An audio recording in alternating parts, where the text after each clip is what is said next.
And we're live. Welcome everybody to the Millionaire Mindset Hangout.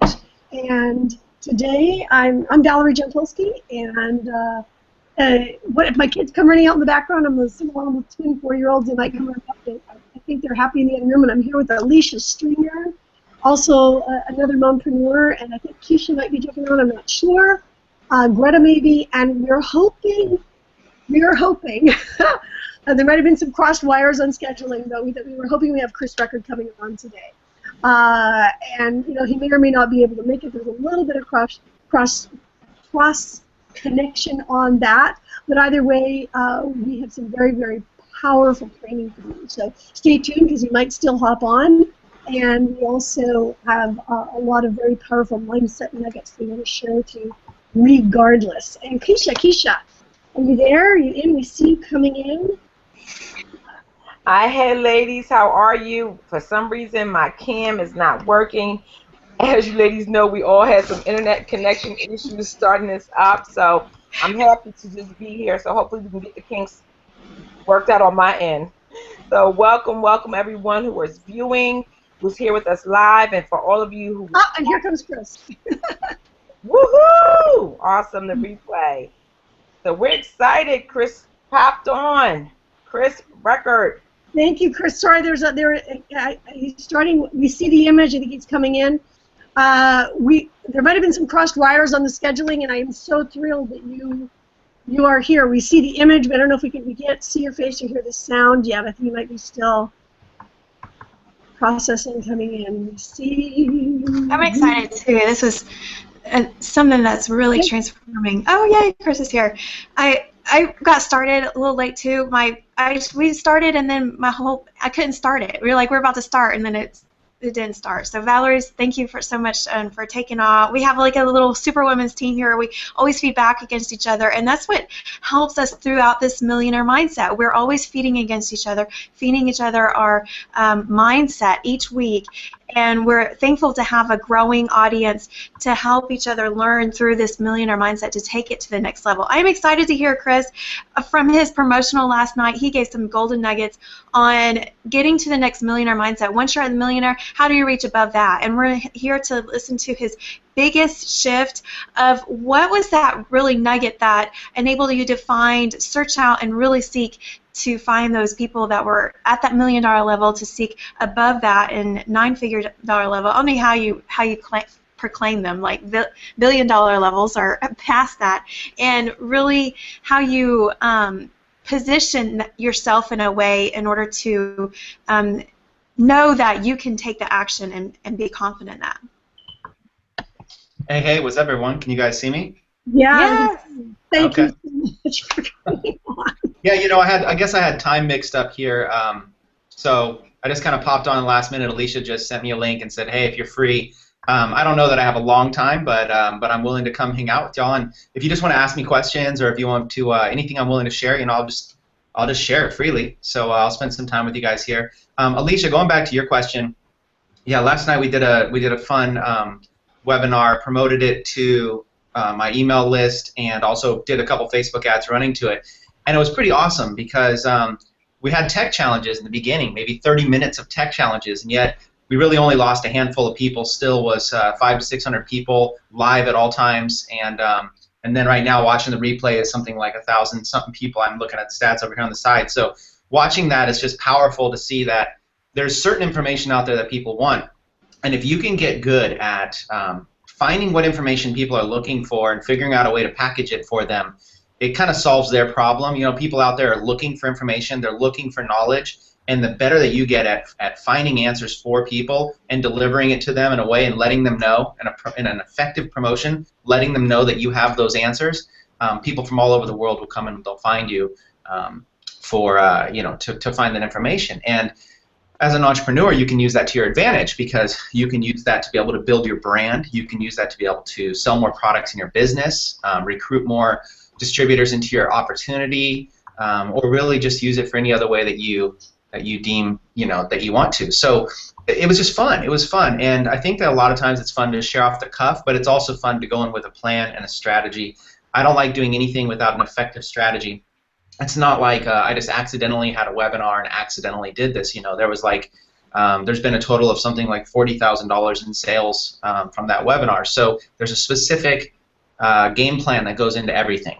And I think that's something that gets missed because you see big leaders out there in the industry. You see guys like David Wood who are just goofy and funny and all over the place. But really, there's actually a specific plan to everything that he does. And it just doesn't come across that way. You don't see the behind the scenes where he has a methodology. A lot of times he, before he goes and presents and stuff like that, he even does things where he lays down flat and lays down and just kind of goes into meditation and then thinks through his main points that he wants to get, figures out how to wrap them into a story. It's so meticulous and so well thought of, but then when you actually go see him, he just looks like a big old goofball who doesn't even know what's going on half the time. He actually comes across like a big ditzy airhead, but yet there's this big methodical plan behind all of it, and it's fascinating. And so one thing that happened last night was people didn't realize there was a methodical plan and everything. There's a methodical plan in all the email promotions. There's a methodical plan in the Facebook ads that ran. There's a methodical plan in delivering value to people, being able to solve some critical problems so that then if you solve their problems and then you have a course or you have an offer for people, people will gladly take you up on that offer.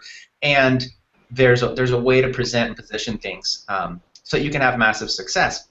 And that's really the difference between a lot of people who just go about their day just doing things and staying busy and people who are actually productive. Productive ones usually do the same things that busy people do, but they do it with a very specific plan of action that they're carrying out with their busy time instead of just being busy for the sake of being busy. And you know, I don't know what exactly. I'm just mentioning the webinar because that's what Alicia brought up initially, but I'm here if you guys want to just ask me some questions or if you want to steer the conversation a certain way. I'd be glad to be able to help out and do that. Yeah, and thank you so much for being here. I mean, you know, the topic, the headline, the topic of of our hangout is it's a Millionaire Mindset Hangout, and a lot of what we do is we've been bringing on extremely successful people in the in the online world and business, and you are. I mean, we've been so excited wanting to get you here, so I'm so thankful that you're here. What would you say, and I know a lot of your story, but a lot of folks don't, what would you say is the most powerful shift that you had personally inside of you that you would say is this, mindset shift. Mindset. Yeah, mindset shift that would be, you would say is responsible for your success. And how you got there, and how you got to that shift. Okay. Yeah. Okay. So mindset. There's so many. So bear with me since it's off the cuff. Bear with me if maybe I share a couple mindset shifts because I don't want to sit there and tell you what the number one. It might come to me in just a second. But yeah, that's cool. It's a process, and whatever's going to come out of you is going to be perfect.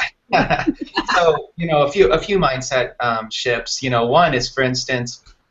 I used to think of success as a certain way when I first got started in my journey.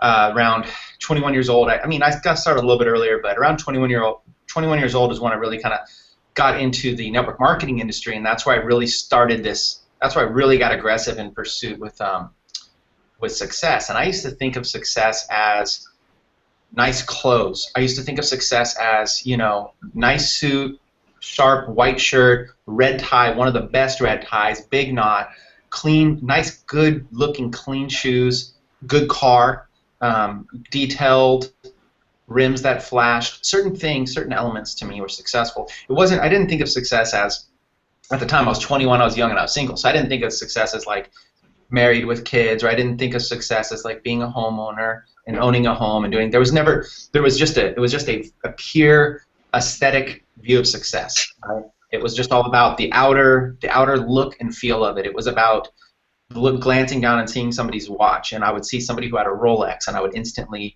associate success with that person. Right? So that's how I started out, and I think I got that probably just from culture, from society. Listening to hip hop music and whatever, growing up watching these music videos and stuff. I used to always look up to a certain look, a certain way that people would be when they were successful.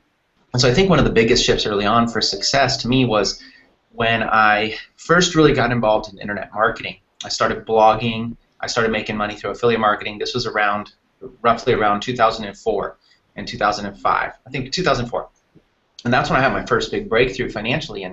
And I was looking, how was it that I was having my breakthrough? Well, what I was actually doing at the time was I was sitting at home in my pajamas because I had too much to do.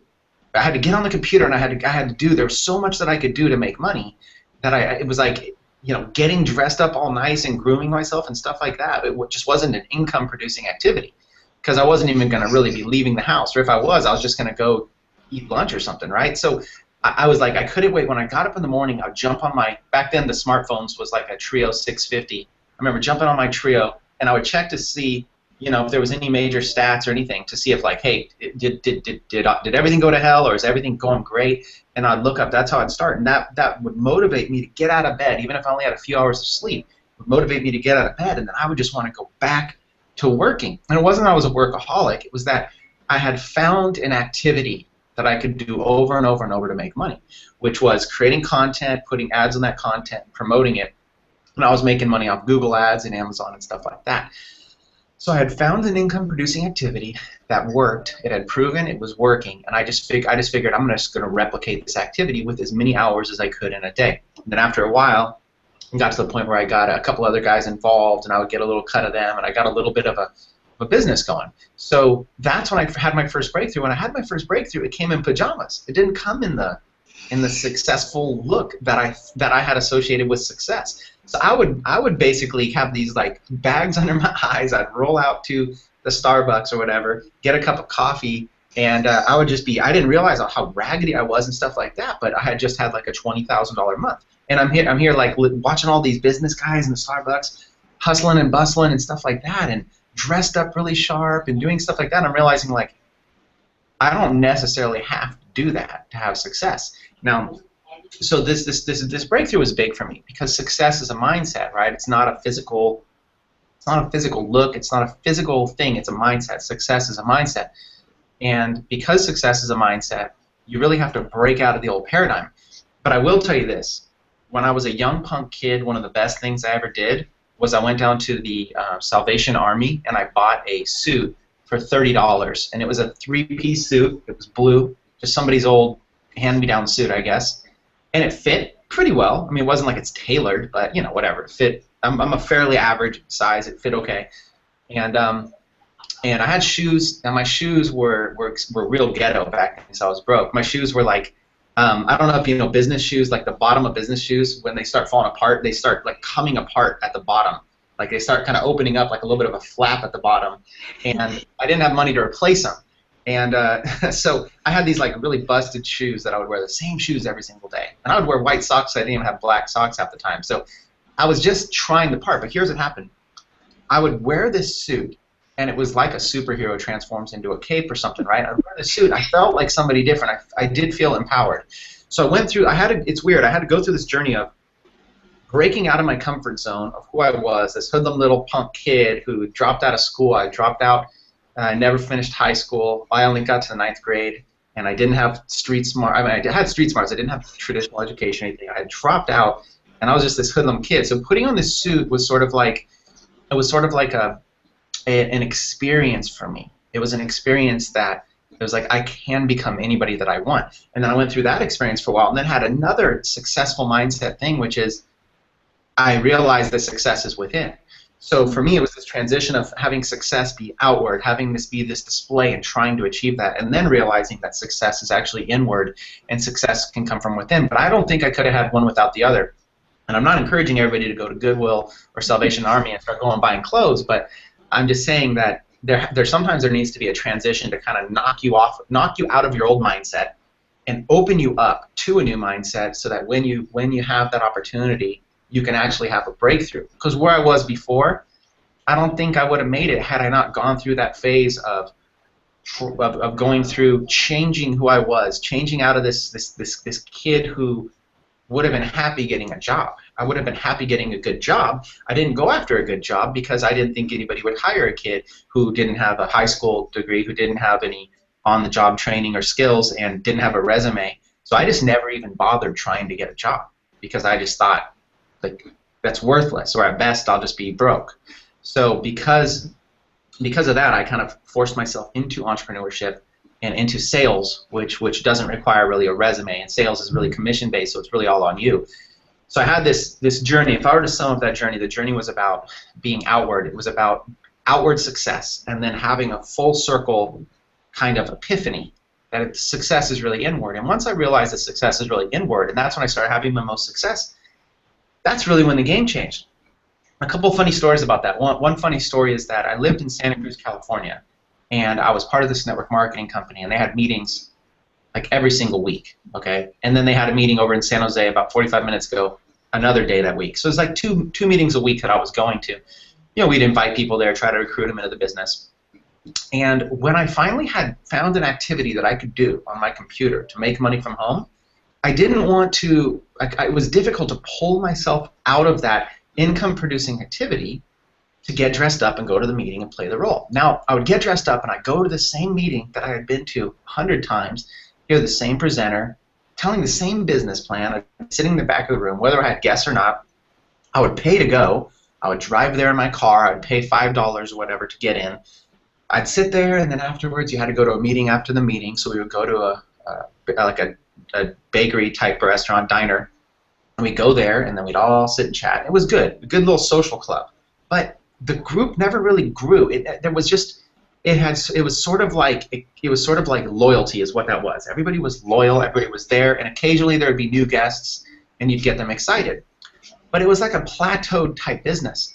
So here I was making money at home from my computer, something I knew I could do, but yet I felt like I had to go to these meetings. So the best solution I could think of, sounds crazy, but when I started making money, I just moved. I said, I got to move out of town, okay? But I got to move far enough that it makes sense that it's too far to go to the meetings, but I got to move close enough that I could still see my friends and family when I want to. So I moved 3 hours away from Santa Cruz to a city called Roseville, and that's where I am right now. This is my office. It's in Roseville, California. That's where I live. I moved 3 hours away. 3 hours was just far enough. Nobody's gonna give you a hard time for not showing up to the meetings. And at first, I kind of played the whole angle of, hey, I'll expand the business out to this Sacramento area. And that was what I kind of said at first, and everybody's like, hey, that'd be great. But really, I just kind of came out here and I hibernated and I put my head down and I focused on income-producing activities, and I completely changed my life. I went from a guy who was struggling, living in a 250-square-foot studio in Santa Cruz, could barely afford the $5 fee to get into the meeting every single week, was wearing thrift center clothes to dress up, had shoes that were flapping every time I walked. And I used to say a joke that says, you know when it's time to get new shoes is when your shoes start telling you it's time to get new shoes, right? And it's like I went from that to break out of that, to move far enough away. I got focused on income-producing activities, and went on and never had less than a six-figure year from that point on. Just started crushing it. And that successful journey was this journey of, I don't believe I would have been where I was had I not had that journey. And that's the thing, is that like sometimes we look at our situations in our life and we look at the difficulties and we just look and we go, man, you know, it's like life is really tough and life's beating me down, but really life's more or less preparing you for the success that you deserve to have, right? It's all just preparation.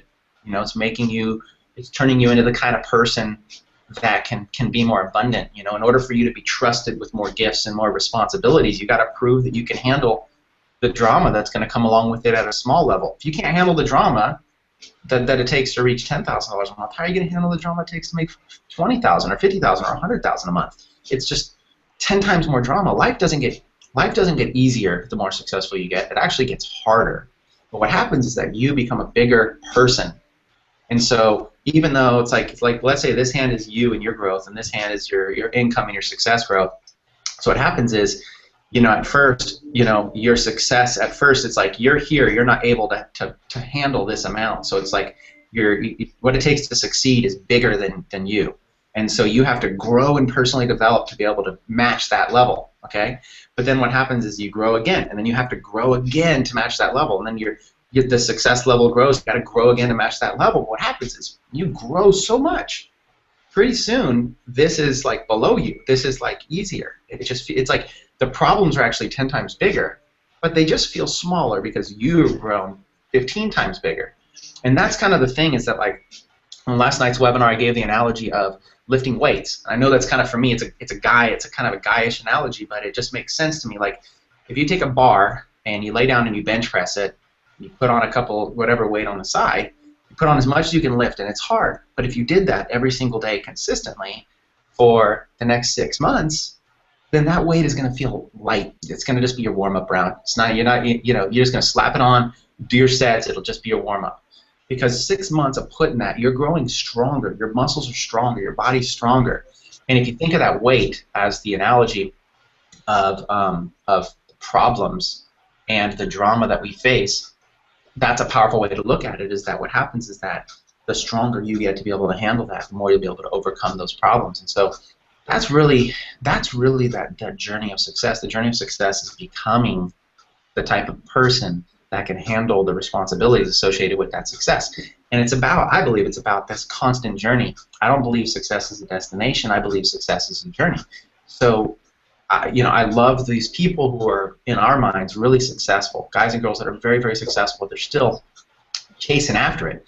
They're still going after it. You know, you go look at people like Oprah. She could have retired, you know, years ago, a decade ago, would have had more money she ever knew what to do with. She could live her whole life, could have had all the freedom in the world, but yet today she's one of the hardest working people in the business. You know, you look at, I was watching Shark Tank the other night. You look at guys like Mark Cuban. He's got all the money he needs. He doesn't need more success. He doesn't need more, but he's driven because why? Because success to us, we look at him as he has achieved success, but to him, success is a journey. And since success is a journey, it's what fuels his life and fuels his passion. Because success is a journey, he loves the fact he's constantly challenging himself. He's constantly getting new problems. He's constantly getting new challenges he has to overcome.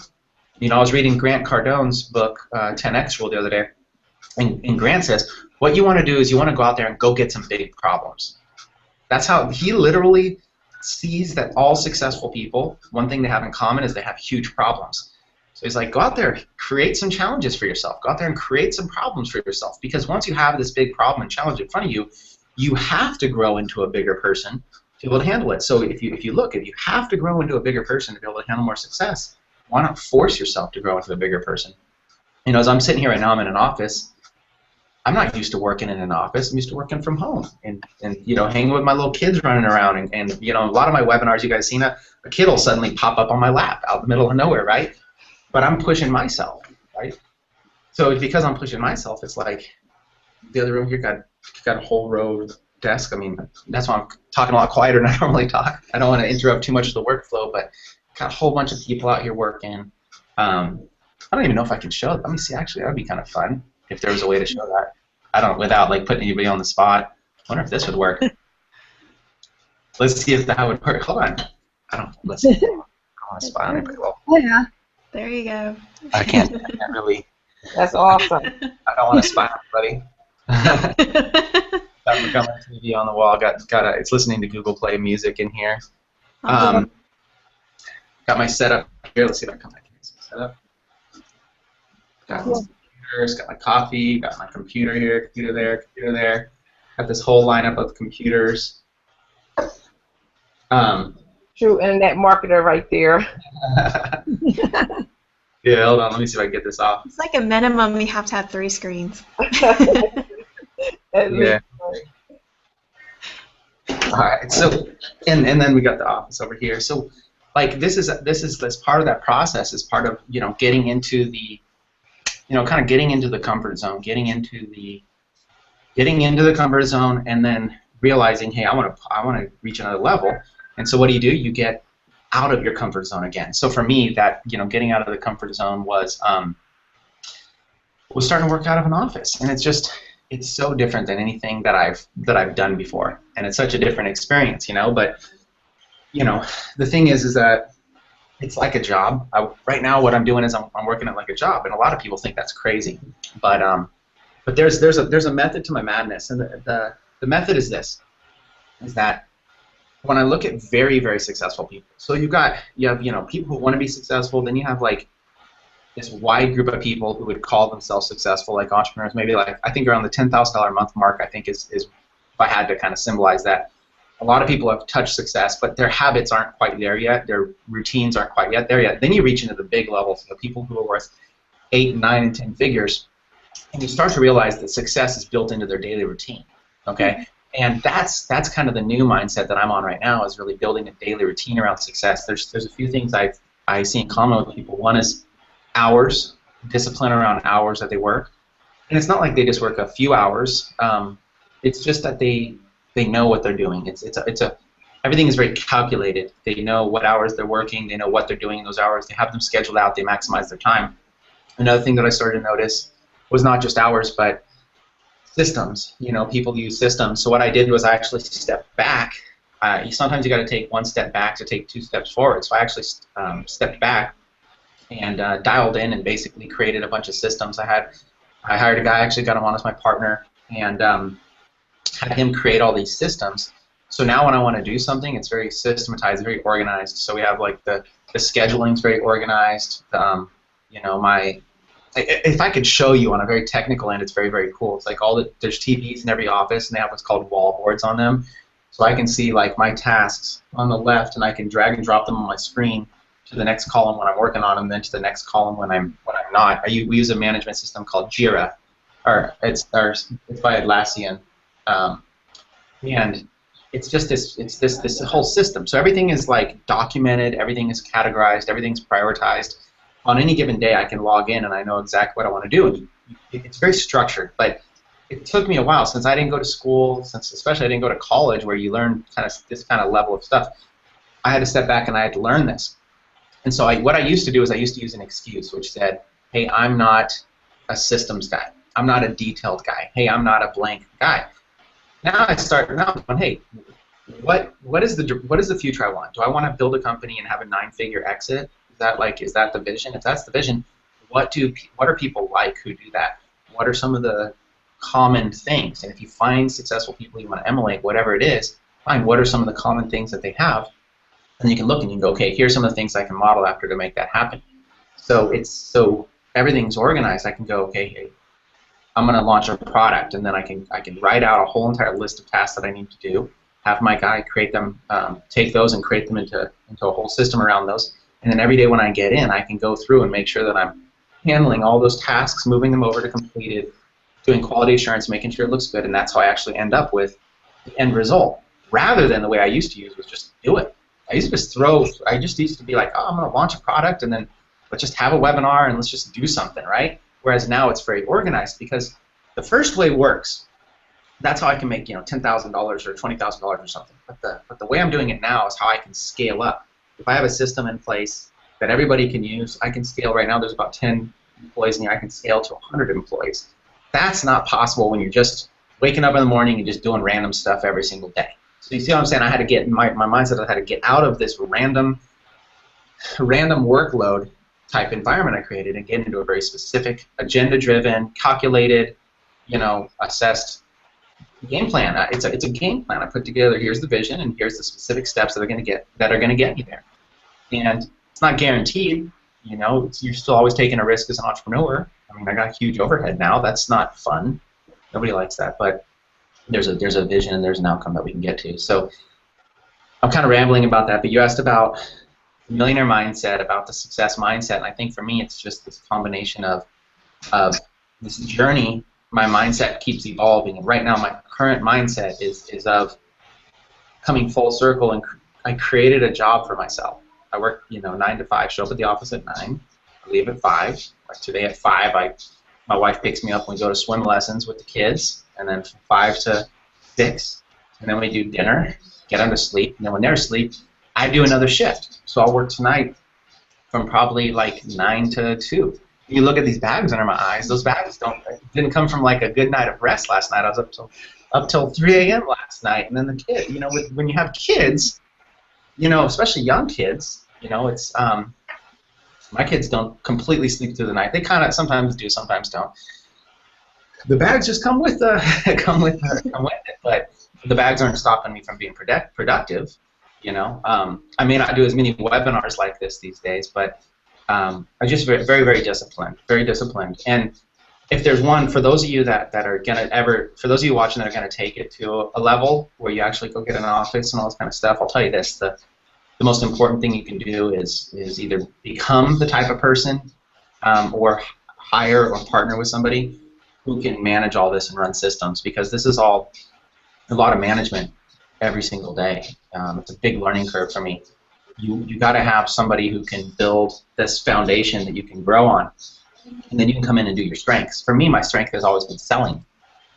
I'm in my comfort zone when I sell, but selling has only ever got me to a certain level. So now what I want to do is I want to, develop something and sell it on a high level, sell it to the masses. So my general goal here is in the next 3 years to have built a company that I could take a 9-figure exit on, assuming that somebody wanted to come in and buy us, or assuming we could do something with it. But I'm bootstrapping. I haven't taken any investment for this company, so what we're doing is reinvesting profits. So as long as we keep bootstrapping and reinvesting profits back in, then then not only can I control a lot of the ownership and I can reward some of my people in-house, but by bootstrapping, we don't need to sell. We don't need to have an exit or we're out of business because we're always profitable. So it's kind of like the goal is like a 9-figure exit in a few years, or worst case, a very profitable business that can continue to run for many, many years. And that business is a software company where I also do product launches. We build software tools mostly for marketing industry, internet marketing, online marketing, affiliate marketing, network marketing.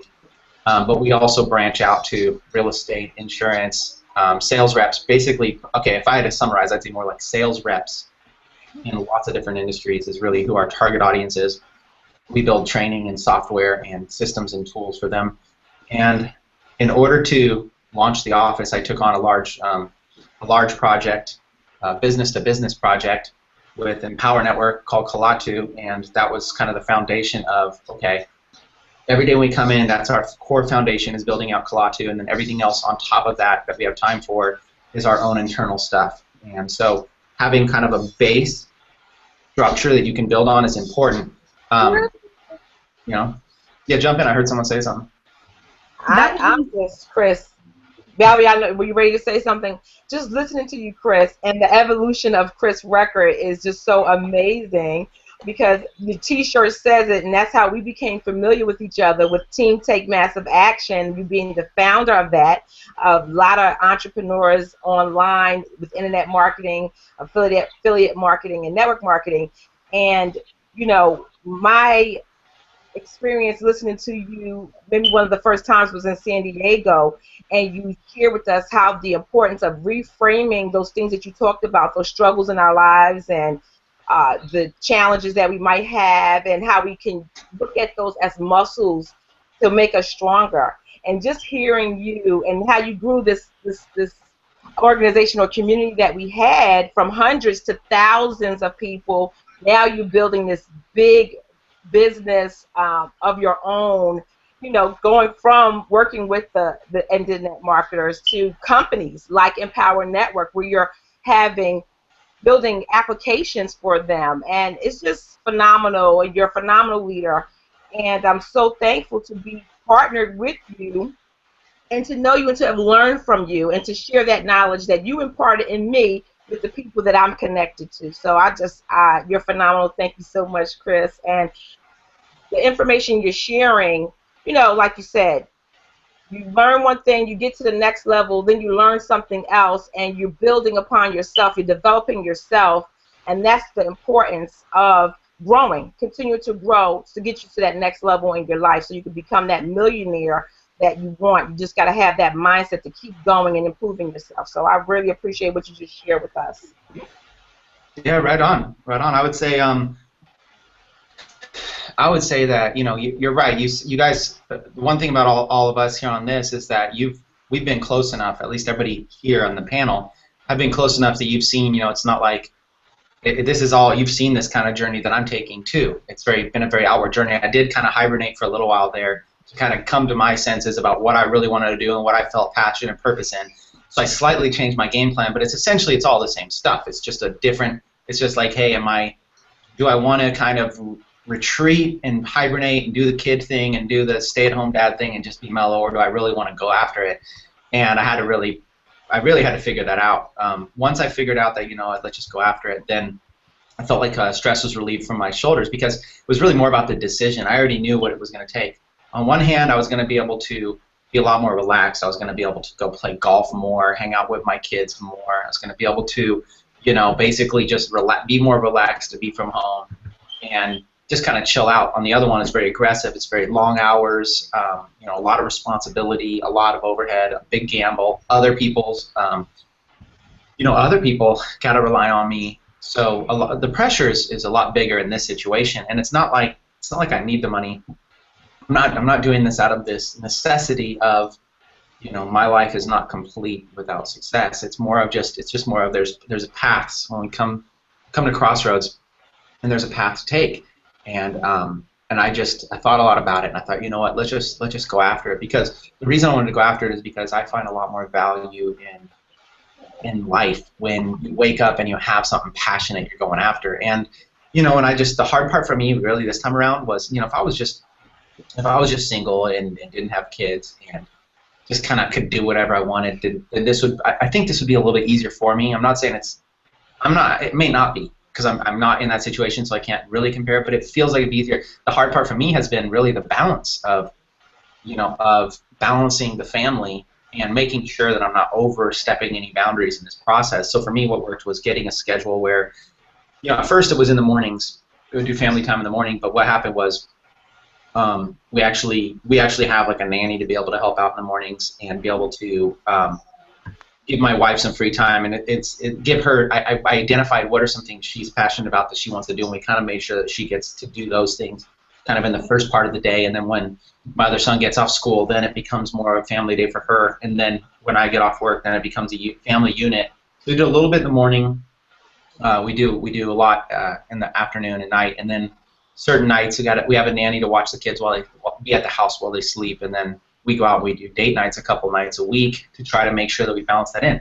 Not that we don't see each other, not that those are the only times we see each other, but just sort of like, hey, put the phone down, put the computer down, just go have dinner, or go have movies or whatever, just to make sure that there's that relationship, and keeping all of that in harmony and balancing that while trying to balance the business. And then with the kids has been a lot easier than I thought it would be. At first, though, it was very, very hard. At first, it was extremely difficult, because at 2 years old, my son got diagnosed with autism, and at that point, it was kind of like, okay, this is heavy and mounting on me. And then we had 40 hours a week of in-home therapy. We had people over all the time. There were schedules, there's agendas, there's books and like papers and binders filled with all this kind of stuff, and there's activities, there's things I have to learn about how to interact with him to be on the same page as the teachers and be on the same page as my wife, and trying to do it. So it's just kind of like, without going into too much detail, it just was like a second job on top of having kids. It was like you have the business, you have the kids, and then you have this other job of learning this new thing.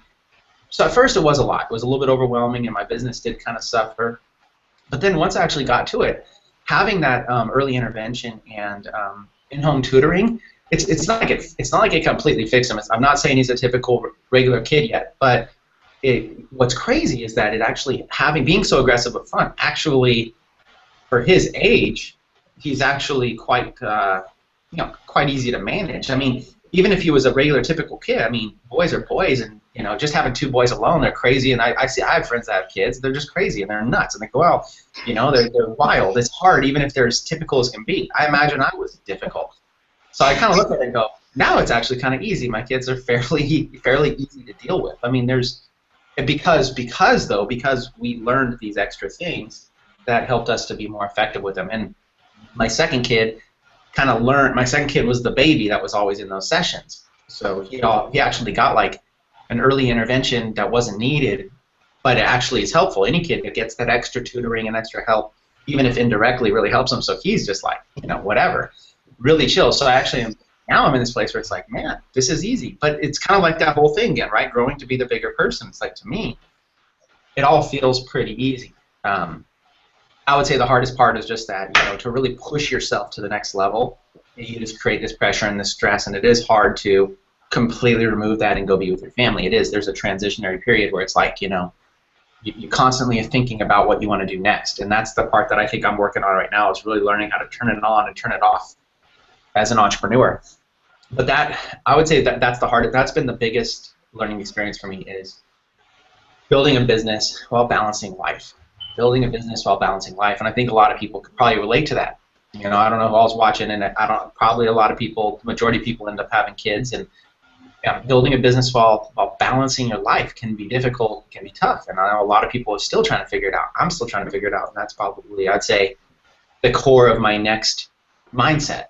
But when you talk about reframing, that's kind of it. It's just like, instead of looking at my situation as like, oh, poor me, which we all tend to do. I mean, I could give you $1 million, and then a month later you could be like, oh, poor me, I got taxes or whatever. It's just like everybody gets into this poor me thing at the point. And, instead of getting into this poor me, I just kind of looked at it and thought, I should just be grateful for the situations that I have. Maybe a little bit of that is I have a little bit of spirituality inside of me, that kind of that I draw from and things like that. But I do really feel blessed and really thankful for my situation. I wouldn't trade it. So because of that, I figure, why spend every minute that you spend dwelling on stuff is just a minute out of your productive zone. And for me, I don't want to sound too mechanical, but I like staying in my productive zone. Even this webinar here today was kind of unplanned. I'm doing this more just out of respect for friends and stuff like that, but I generally wouldn't even do something like this because I don't want too many things to interfere with the things that I know that are in my productive zone. I have a game plan, and every day I just want to focus on executing that game plan and getting myself closer to that goal in a measurable, achievable result. I remember I learned a quote a long time ago. I can't remember exactly who the quote is from. I think it might come to me. I think it's from some big leader in the LDS or Mormon church or something like that. I'm not Mormon or LDS, so I don't even know what his name would be, but I think it's who it's from.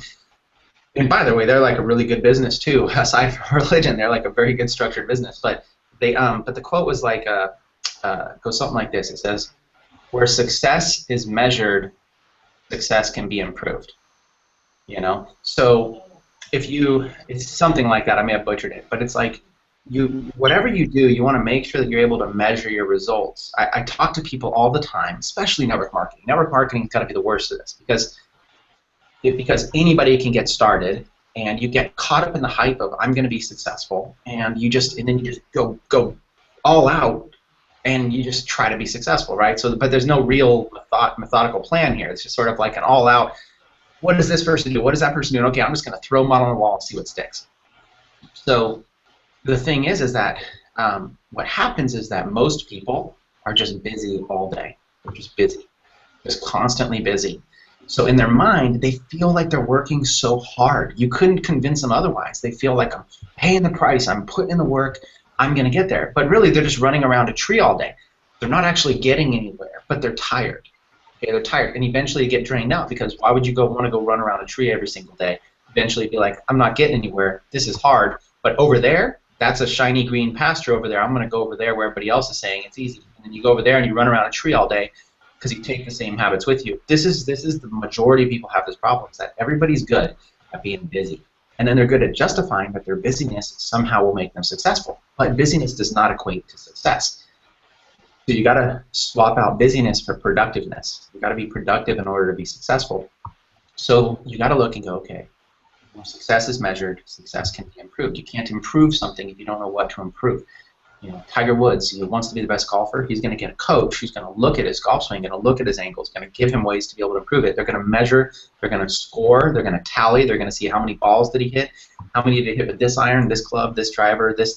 They're going to measure it all out. They're going to look at all the analytics of it all, study the data, and you're going to look in charts and graphs and everything and try to see all of that to try to get him to score 1 stroke better or 2 strokes better. They'll spend millions of dollars to try to get him to score 2 strokes better. Because in a game of golf, 2 strokes can make a difference of $1 million check in a round. So all that is measured. It's all measured. And if you really look at it, that's the success has got to be measured. So I got out of this phase of just throwing mud on the wall. I used to be able to fly by just being a good salesman. I figure, hey, if you're outgoing and you're charismatic and you're persuasive, and there's something that people can buy, people will buy it. So you stir up a big mess, you make a lot of money, and people go, wow, this person's so successful, let me copy that person. And then you have everybody doing this all day, instead of like a methodical plan. And then the new person gets started and, says, well, what do I do? And just, I don't know, go to this, go to this, go to this, go to this, just do all this, come to everything. Instead of a very methodical plan. Like, what if you treated your business with something very measurable? What if there was a specific 1 or 2 or 3 activities that people could do every single day? Like back in 2004, when I'd fire up my laptop in the morning, I knew exactly what I could do that would make me at least $5,000 a month if I just did it. And it could make as much as $10,000 or $20,000 a month if it went well. But I knew I could make at least $5,000 a month, and everything in my life was taken care of at that point with that amount of bills. So I just did it every single day. There wasn't much distractions. I would, at most, I would lean back in my chair and I'd watch a movie in the background while I was doing it. Okay. And then my girlfriend at the time would just bring me food to my chair, and I would just eat really quick and set it down and then go like this again. Because I found something that worked. And then once I found it, once it worked, once we had some money, then we got to play. Then we got to do the fun things. That's called an income-producing activity. So what you want to do is you want to look for those income-producing activities. You want to go, okay, what are 1 or 2 or 3 things that I could do every single day that produce income? And this is kind of, and we'll kind of wrap towards the end with this because I gotta go on in like 7 minutes here. But okay, income-producing activities. So let me leave any viewers that are watching with this thought right here, which is instead of being busy all day, learn how to be productive. You be productive by spending your time on activities that are going to get you, that are actually going to get you to the result, that are really going to get you there. Well, I'm going to use a few different examples to make sure we drive home on this. One would be blogging. When I first started blogging, I would just write blog posts, and I would hope that they got ranked in Google. But that was just like leaving it up to the Google gods that maybe something would happen. So then what I did was I stopped. So I wrote, I think, like 200 blog posts when I first started blogging. Well, this is when I first started blogging in 2009. Back in 2004 when I was blogging, I did it a way different way, and that strategy changed. Google changed. I could never do it that old way. But in 2009 when I started blogging again, I wrote like a couple hundred posts, and nothing ever really happened with them. They never were successful until this one post. I wrote one post in 2009, and that post was called something along the lines of how to get 5,000 friends on Facebook. What had happened was I had 5,000 friends, and people were constantly asking me, like, entrepreneurs, like, how do you get 5,000 friends back then? Because if you add too many, then they will block you and stuff like that. And I was like, oh, let me write an article about it. But what I did was I wrote a very detailed article. It was very long. It was very structured. It was very specific. It was like 10 very specific steps. Each step had a really good bullet point and had pictures that showed, and it was like a tutorial on exactly how to get to 5,000 friends. And then what happened was, instead of writing more posts, I just wrote the one. And then all I did was I just promoted it. So it was weird. It's like instead of writing 100 posts, I wrote just one, and I spent the time I would have wrote another 100 on just promoting the one post. So every single day I was just out promoting that one post. That's what I would spend my days doing. I would talk to people on Facebook about it. I would go talk to other bloggers about it. I would go, hey, I wrote this killer blog post about 5,000 friends. If you want, I can write like a little mini blog post on your blog and then lead viewers over to it. And people are like, heck yeah, like, look at this. And then what I did was I took my blog post and I made it into a PDF document. And when people arrived at my blog, a little pop-up said, hey, would you like this free PDF, how to get 5,000 friends on Facebook so you can grow your business? So then I started collecting leads. Next thing you know, I got thousands of leads. So what would happen is I ended up doing around 150,000 or so views to this one blog post. That blog post did more views. It did like 10 times or 20 times more views than all the rest of my blog posts combined. So here was this old activity, which was just busy, busy, busy, busy, busy, and here was this new busy creating stuff that nobody was seeing, versus this new activity, which was creating something and then going and just promoting. And I realized promotion was the income-producing activity, not creation. Creation was the busy work. Promotion was the productive work. And that's an example with blogging. Now, that doesn't mean that writing a lot of blog posts is bad. What it means is there has to be a promotional aspect to it. In fact, there's a lot of times where I would actually want to write 100 blog posts. But what I would do is I wouldn't just write randomly. I wouldn't just log in and be like, okay, what am I going to write about? Am I just going to, write about how I feel today, or, there's a storm coming in tomorrow. Let me write about that, and then let me try to bridge in how storms have to do with business or something. Even if you write really eloquent, it's just random, right? So unless you have a huge following that loves your randomness, it's just not going to be effective. So instead, what I would do is I would focus on like a micro niche. I would basically be like, okay, I'm going to blog about something very, very specific. I'm going to blog about, let's say, vegan recipes, okay? And then what I'm going to do is I'm going to go and every single day I'm going to blog about topics relating to being vegan, topics related to being to vegan recipes. I'm going to show people tons of cool ways they can do vegan stuff or whatever. And then I'm going to promote, my promotion, I'm going to make a list of all the big Facebook pages that have to do with being vegans, all the big blogs that are out there. I'm going to try to write guest posts on their blogs leading back. I'm going to try to, get my content shared on these fan pages. I'm going to go find who are the influential people in the vegan community. I'm going to write articles about them and then say, hey, I just wanted to give you a heads up. I mentioned you in this article. I hope you like it. If you don't, I could even take it down. I just really respect you. And then next thing you know, they're tweeting out their friends. I would build everything. I would build this vegan-based thing, a micro-niche. It would be vegan recipes, and I would become so known for vegan recipes, and my calls to action would all have to do with vegan recipes, and it would be so specific that every single day. Now, here's the key. The articles that I write would be designed around things that would go viral on Facebook. I would go look at all these fan pages that have to do with vegan stuff, and I'd go, what kind of things are going viral like crazy, and what kind of things aren't? What are articles that people want to share with all their friends or whatever? Oh my gosh, this one has 10,000 shares. Well, let me write something like that on my blog. And then I would also look at SEO. I would start researching what are all the terms that people are searching for vegan-related stuff. Big terms like big, all the different types of things. How can I, and I'm going to write articles specifically. So I would have like a big index of all the different things that were related to that micro niche, were related to like vegan recipes in that example. And I'm not vegan and I don't know any recipes, so it's really kind of an odd example, but vegan recipes, and I would basically brainstorm, and I would have a plan.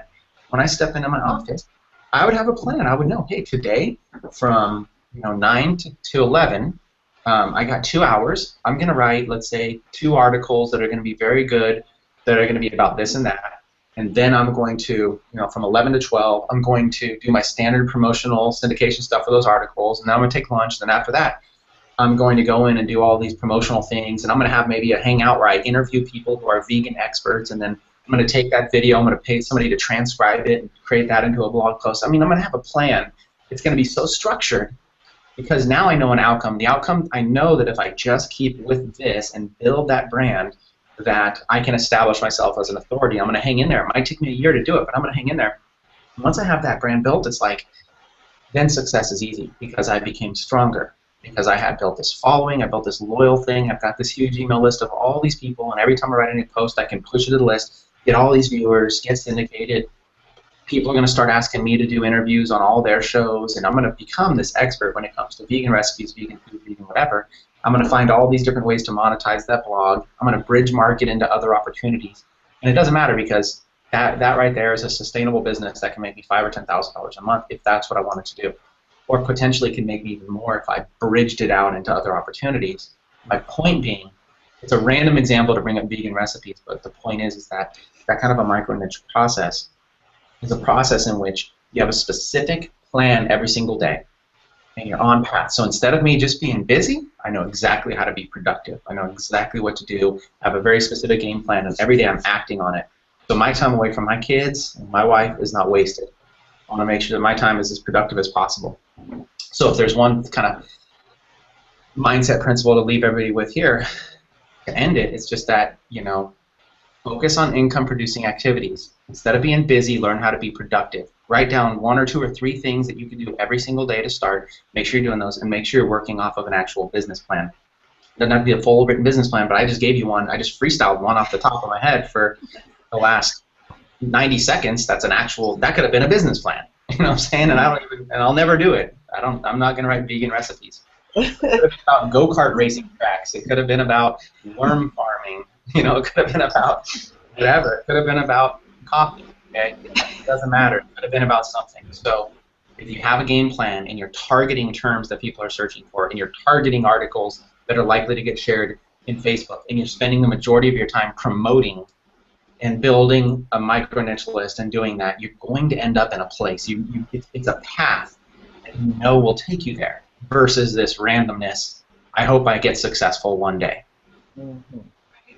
Powerful, powerful. Questions? That was powerful. And you so in the last 10 minutes, and I want to commend you on that, Chris, because you really broke it down. And I think we got that VIP training, and they got it in 10 minutes. So whoever's watching this, you better press the replay, the record, and connect with us, because we can get you more of that training, being partnering with who we have here all these leaders right here in front of you. Guys, Yeah. Alicia was saying something. Alicia, I am just honored that Chris came on here today and gave us all his nuggets. So you need to connect with them and click the link below and get inside the blog so you can study more people that are, I know he studies lots of people, study people that are studying people to take action like this. Thank you so much, Chris. No problem. absolutely. Thank you. And like you said, you want to learn the steps of exactly a lot more of what Chris was talking about. There's a system literally right below on the page. You guys have been around us, or if you're new to this, you want to see what it is, it's right below at the bottom of the page. And Chris, we appreciate your time. I appreciate you to no end. You've inspired me for literally years. I'm just going to say that right now that I can say this here in public to you. It's such appreciation for you that you were able to come out here. And folks, seriously, this is one of those that you're going to want to, you might want to hit the replay again and take notes. You're going to get, there's so much that was dropped, so many nuggets that were dropped, and more will come in as you watch again. And thank you so much for coming. Thanks. Yeah. We did have some comments from our viewers, Chris. They're just excited that you, all the information you share with us, and we know the importance or how difficult it might be to balance everything in life. But you really talked about a lot today. And they have so much to learn from this hangout. We appreciate you for taking the time out your busy, productive schedule to be with us today. Yeah, no problem. And for those of you that are watching that aren't part of this community, the link below this video that they're promoting, I mean, I got started part-time with that, working about an hour a day. I had some pre-built skills, so my results are going to be significantly different. But I made $500,000 in affiliate commissions promoting the opportunity that they have a link to. So even if you didn't have my skills, you just did a small portion of that, it would still be a great learning curve, a great learning opportunity. I mean, an extra $500,000 over a couple-year time frame really did make a difference to my family. And so, again, my results are not typical because I have a kind of it's not an overnight success. I was on a journey since I was 21 years old, and I'm 36. So I'm not saying I'm not saying it'll take you 15 years, but I'm also saying that it probably won't take you 15 days. But it will be a journey. It will be hard work. But if you at least get started, take massive action, get started, click the link below, join the community, start filling it out, start figuring out how to make some money, start applying the stuff that I'm teaching right now. You can start applying it to your business and get with everybody. So I appreciate y'all. I got a jam here. They're waiting on me. Thank you. Bye bye. Deuces.